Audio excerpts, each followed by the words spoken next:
sobrang private ng island. I remember dati, nung unang-una kami nag-island hopping dito, siguro 7 years ago.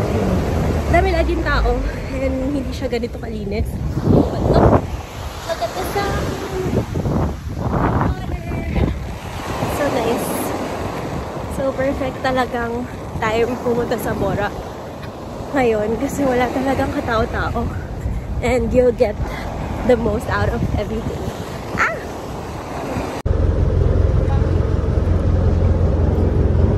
Water is so clear. Mukha siyang Castaway Island if naglalaro kayo ng Sims. So, nasa second island na kami. I don't know, I forgot kung anong tawag sa island. Anong tawag sa island? Basta hirap i-pronounce. And mukha siyang Castaway Island sa Sims. Tingnan nyo. Oh. If naglalaro kayo ng Sims, you know what I'm talking about. Sims Castaway. One of the best gameplays.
Say hi, Brett! Punta kami ngayon ng... Saan tayo punta? Or kung nasan tayo? Sa D-Mall. Hindi mo na mag-vlog. Punta kami ng D-Mall. We are matching. Pupunta kami ng beach wedding. Oh. Sabi mo, hawakan no? Ilayo mo. Pakita natin yung OOTD natin. Hi, beach wedding.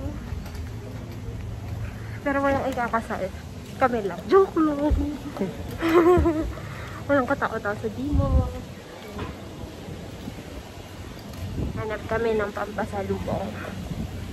See ya! Ice cream choice.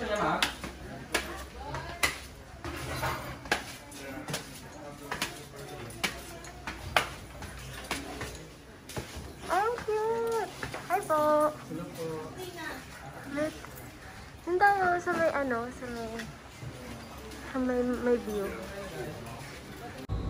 Here is our room. Hindi na siya super clean as of the moment kasi lumabas na kami, nag-swimming na kami and all, and pina-serve, clean lang namin. So, first off, we have the restroom. Pinatay ko yung ilaw.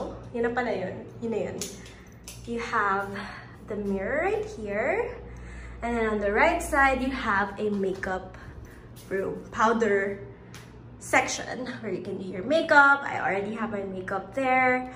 And then on the left side, you have the bathtub and the shower head and the normal shower. So super good. But tinaas ko yan, it's a window. But obviously, hindi tayo magpapa-expose dito.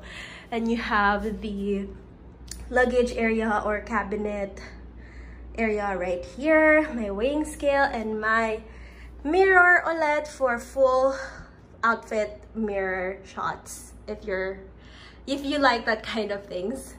And then on this side, you have the bedroom.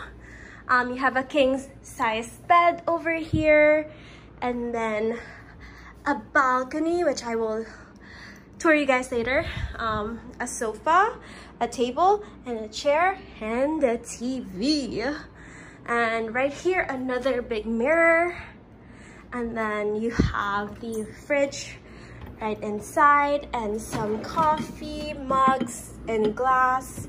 And right here is a pitcher where you can put it out. I mean, you can refill with water, and these are like our Instax film photos. And then let's go to the balcony. So here you go. We have a good view of the pool, and then another view of the infinity pool right over there. The sun looks so good. And then that's it basically. That's the full view of the room.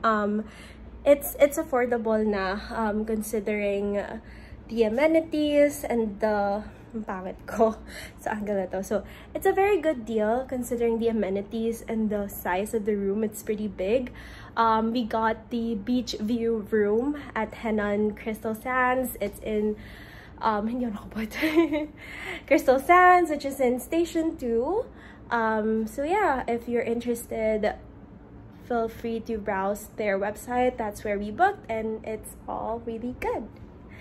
May promo sila, so stay tuned.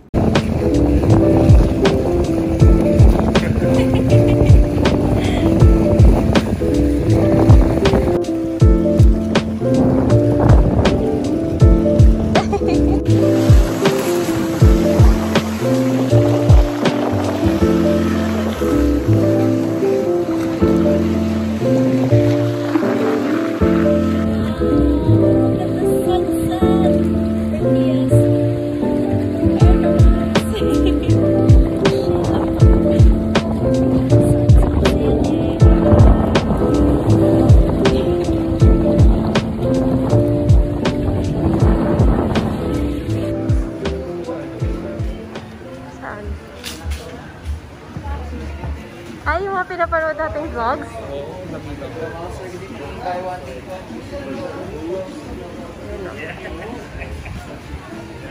More at night. Gloves daw, gloves. Ha? Gloves. Ay, gloves! Hi, bird! Sa Paluto kami. Sugba, Boracay. This is Station 2, almost Station 3.